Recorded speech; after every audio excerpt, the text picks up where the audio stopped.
Alien soldiers laughed at legends until their commander ordered silence. Chapter 1. The Briefing Room. The barracks of the 3rd Arkan Expeditionary Legion hummed with chatter.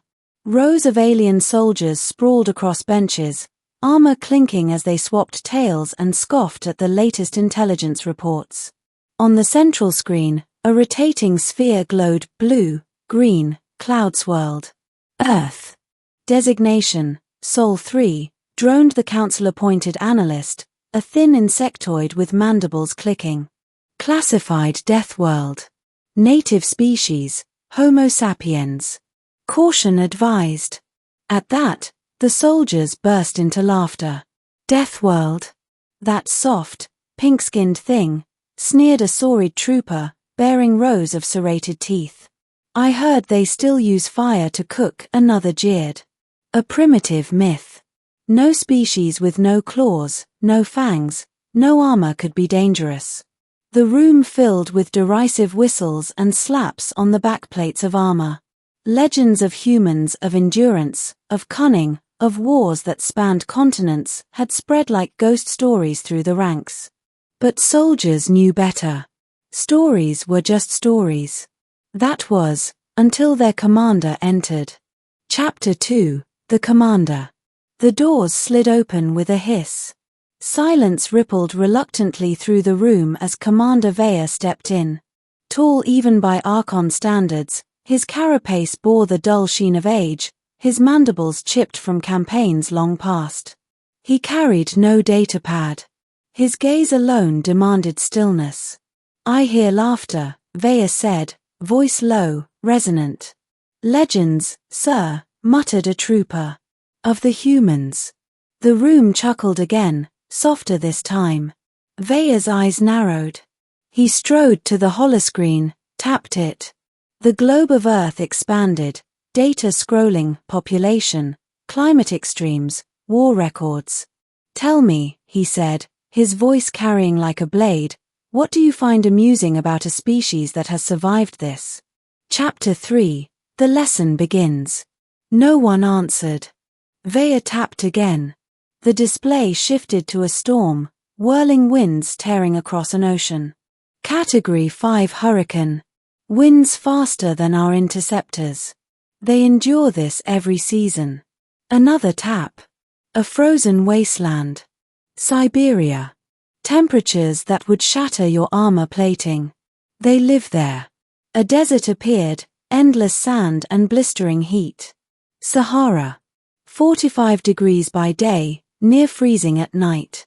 They live there too. The soldiers shifted uneasily. Veya's voice grew harder.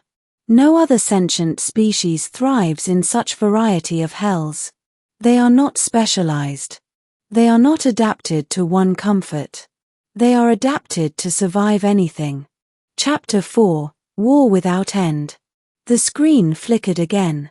Now it showed human history. Explosions. Trenches. Armies clashing with steel, with gunpowder, with machines that belched fire. They do not stop at surviving nature, Veya said. They war with each other. For thousands of years. Cities burned. Continents bled. And still, they endured.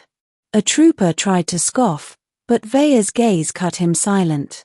You laugh at legends. Their legends are not exaggerations. They are records.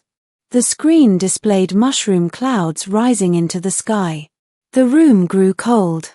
They split the atom, Veya said, and turned it into a weapon. They looked upon the power of their star, and wielded it against themselves. And still, they endured. Chapter 5. The Hunters and the Hunted. The commander let the silence linger before continuing. Do you know what it means to be prey? The soldiers glanced uneasily at one another.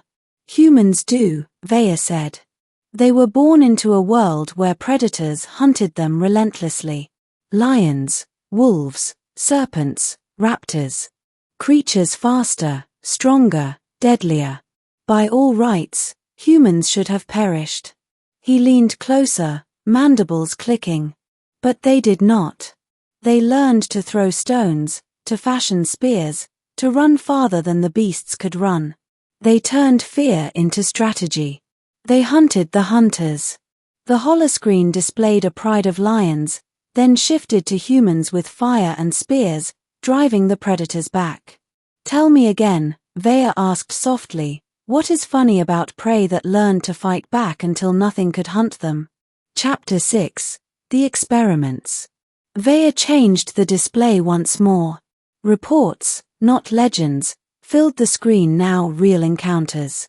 Council scientists attempted to test them. Do you know what happened when they placed humans in environments with our most dangerous predators? A pause. None answered. The predators starved. Because the humans killed them first. Murmurs rippled. One scientist released a tracker drone against a human test subject. The human did not run. He dismantled it, piece by piece, with his bare hands. The room was utterly still. Chapter 7. The Whispered Word. Finally, one young recruit raised a trembling hand. Commander, if all this is true, why have they not conquered the galaxy already? Vaya's mandibles clicked in what might have been grim amusement. Because they do not need to. They are patient. They expand, they explore, they adapt. They wait. And when war comes to them. He turned off the screen, letting darkness fall across the room. They fight until their enemy is gone. Or until they are. His voice dropped, nearly a whisper. And so far, it has never been them. Chapter 8. Silence. The soldiers sat frozen. No one laughed. No one spoke. Vaya surveyed them, his eyes hard. When you hear legends of humans, remember this. Legends are born from fear.